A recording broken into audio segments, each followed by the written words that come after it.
Hello everyone, welcome back to the channel.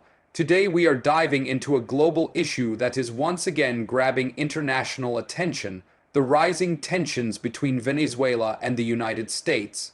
This situation is not new, but recent developments have made it more serious, more unpredictable, and potentially more dangerous for the region and beyond. To understand why these tensions matter, we first need to look at Venezuela itself. Venezuela sits on one of the largest proven oil reserves in the world, a fact that has shaped its politics, economy, and foreign relations for decades. Oil is not just an economic resource for Venezuela, it is the backbone of the state and a major source of political power. Relations between Venezuela and the United States were not always hostile. In fact, for much of the 20th century, the two countries had close economic ties, especially through oil exports. American companies operated heavily in Venezuela, and Washington viewed the country as a stable partner in Latin America. Everything began to change dramatically with the rise of Hugo Chavez in 1999. Chavez introduced a socialist political project that challenged U.S. influence in the region. He openly criticized American foreign policy, accused Washington of imperialism, and sought closer ties with U.S. rivals like Russia, China, and Iran. From Washington's perspective, Chavez represented a dangerous shift. The United States was concerned about nationalizations of American assets, democratic backsliding, and the growing anti-U.S. rhetoric coming from Caracas. Over time, mistrust hardened into open hostility. After Hugo Chavez's death, Nicolás Maduro took power, and tensions escalated even further. Venezuela's economy began to collapse due to mismanagement, falling oil prices, and widespread corruption. Hyperinflation, shortages of food and medicine, and mass migration followed. The United States responded by increasing pressure on Maduro's government. Sanctions were imposed, targeting Venezuelan officials, state-owned oil company PDVSA, and financial institutions. Washington argued these measures were necessary to restore democracy and hold Maduro accountable. Caracas, however, saw sanctions as economic warfare. Venezuelan leaders blamed the United States for worsening living conditions and claimed Washington was deliberately trying to destabilize the country to force regime change. This narrative became central to Maduro's survival strategy. One of the most dramatic moments in this confrontation came in 2019, when the United States recognized opposition leader Juan Guaido as Venezuela's interim president. This move shocked the world and deeply angered the Maduro government. For a brief moment, it appeared that Maduro's grip on power might collapse. Massive protests erupted and international pressure intensified, but the expected military defections never fully materialized, and Maduro managed to hold on, supported by loyal security forces and foreign allies. Russia and China played a crucial role during this period. Moscow provided diplomatic backing, military advisors, and strategic support, while Beijing continued economic engagement, largely focused on securing repayment of massive loans tied to oil exports. This turned Venezuela into a geopolitical battleground. For the United States, the crisis was no longer just about democracy or human rights, but also about countering Russian and Chinese influence in the Western Hemisphere. Military rhetoric also increased. While the United States repeatedly stated it preferred a peaceful solution, phrases like "all options are on the table" fueled fears of possible intervention. Venezuela, in response, conducted military exercises and showcased Russian-made weapons. The Venezuelan military became a key pillar of Maduro's survival. By granting top officers economic privileges and political influence, the government ensured their loyalty. This made any external attempt to force change far more complex and risky. Another layer of tension comes from regional instability. Millions of Venezuelans have fled to neighboring countries, creating humanitarian and economic pressure across Latin America. The United States views this migration crisis as a regional security issue. At the same time, Venezuela has accused the United States of backing coup attempts, sabotage, and even assassination plots.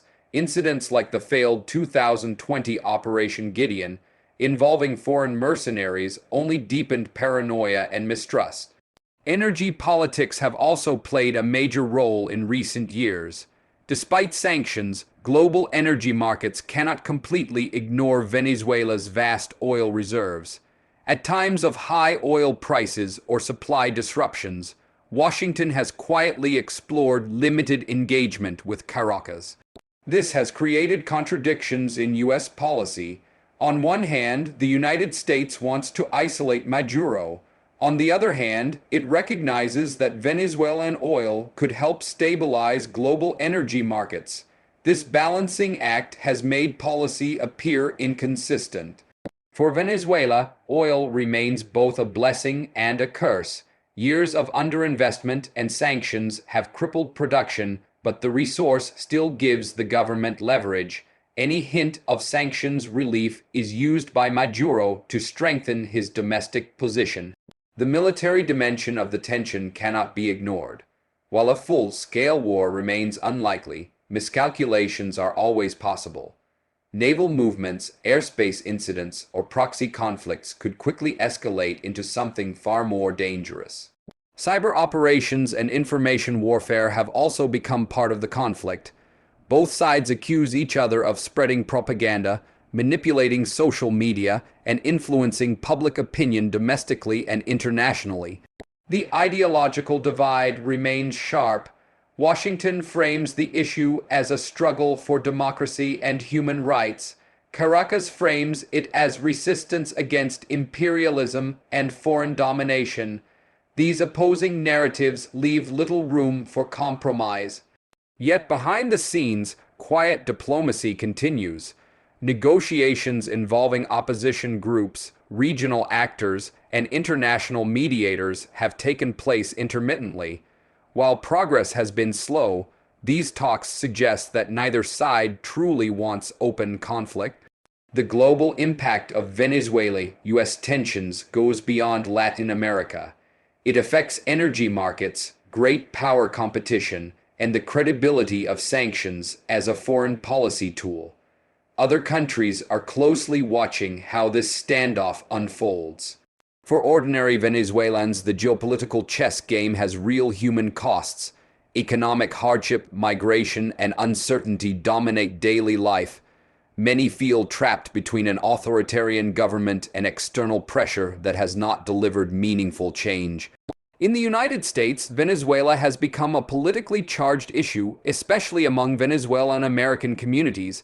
Different administrations have shifted tactics, but the core challenge remains unresolved. Looking ahead, the future of Venezuela-U.S. relations depends on several factors. These include internal political dynamics in Venezuela, global energy demands, U.S. domestic politics, and the evolving role of Russia and China. A sudden breakthrough is unlikely, but neither is a complete breakdown. The most probable scenario is continued tension, punctuated by periods of negotiation and confrontation. This uneasy balance could last for years. The risk, however, lies in unpredictability.